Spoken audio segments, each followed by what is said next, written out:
let's do an activity on this topic. What this activity is about? Collect objects from around home or from the classroom. हमने क्या करना है, हमें कुछ ऐसे ऑब्जेक्ट्स कलेक्ट करने हैं जो हमें घर पे इजीली मिल सके and either you can choose from your classroom also. After that separate objects made from paper और wood and things which are not. अब हमें क्या करना है, ऐसे ऑब्जेक्ट्स हमें सेलेक्ट करने हैं जो पेपर या वुड से बने हो. ऐसे ऑब्जेक्ट्स आपको मिल सकते हैं. It can be found in your home also, it can be found in your classroom also. So what kind of these objects can be? For example benches किसकी आपको मिल जाएंगी, वुड से भी बनी होती हैं, आपको आयरन में मिल जाएगा.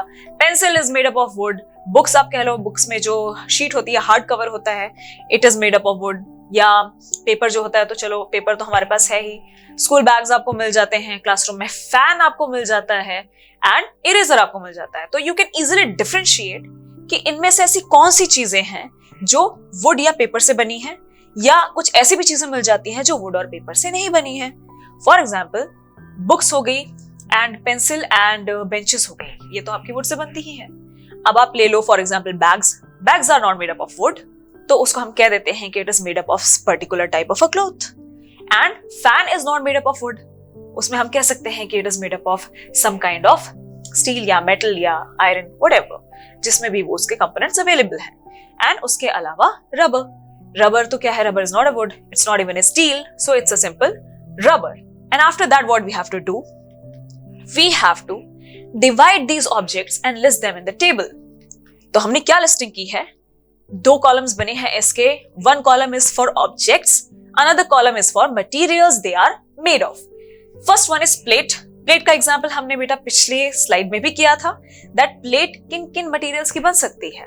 तो प्लेट के लिए मटेरियल्स जो हमने यूज किए हैं वो क्या है, स्टील है, ग्लास है, प्लास्टिक्स है. आपने देखा भी होगा कि आपके घर में अवेलेबल भी होगा. एक पिक्चर भी छोटी सी दिखाई गई है आपको प्लेट की, फॉर योर बेटर अंडरस्टैंडिंग. उसके अलावा सेकंड इज पेन. पेन किन किन चीजों का बना होता है, प्लास्टिक का भी बना होता है एंड मेटल का भी बना होता है. अब आप सोचोगे कि मेटल का कहां से बनता है, कई बार बॉडी भी जो होती है बेटा पेन की वो मेटल की बन जाती है. And apart from that, if अगर आपने देखा होगा कि ये जो पार्ट होता है, होल्डर जो होता है पेन का, sometime it is made up of metal, right. So उसके अलावा, sorry, it's looking more like a carrot but it's a pen, right. Now next is bucket. Bucket is made up of plastic और metal. ये तो हमने देखा है, bucket plastic का भी होता है, हमने देखा है, एंड मेटल्स का भी होता है. नाइफ में जो ये पार्ट होता है, आपको पिक्चर में भी दिख रहा होगा, मैं आपको ड्रॉ करके भी दिखा देती हूँ कि जो नाइफ में ये वाला पार्ट है, तो जो शार्प पार्ट है, sharp one is made up of metal. ये मेटल का बना होता है. एंड दिस पार्ट जो पीछे की तरफ प्रेजेंट होता है, जो होल्डर होता है नाइफ का, that is made up of wood. So you can see that in these objects different type of material is involved. एक ऑब्जेक्ट हम जिसके बारे में हम why we are differentiating them, it is because of that, क्योंकि इनकी properties के हिसाब से कि इनका हम किस तरीके से यूज कर सकते हैं, ये किन किन कामों में आते हैं के हिसाब से they are being used in those kind of objects.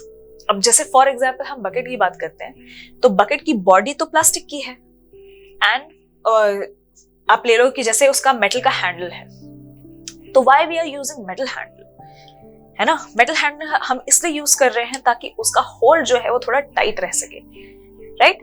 And इस केस में सबसे इजीएस्ट एग्जाम्पल ले लो कि आप ये जो आपका पार्ट है, front part, it is made up of metal and it is very sharp. तो अगर आप नाइफ को इसके मेटल वाले पार्ट की तरफ से फिर वी विल होल्ड, तो we can cut our hand also. So what we do, we use wooden part on its back so that we can hold it without getting hurt. So that is the uses. We are putting these objects in such type of uses जो हमारे लिए conveniently हम use कर सकते हैं.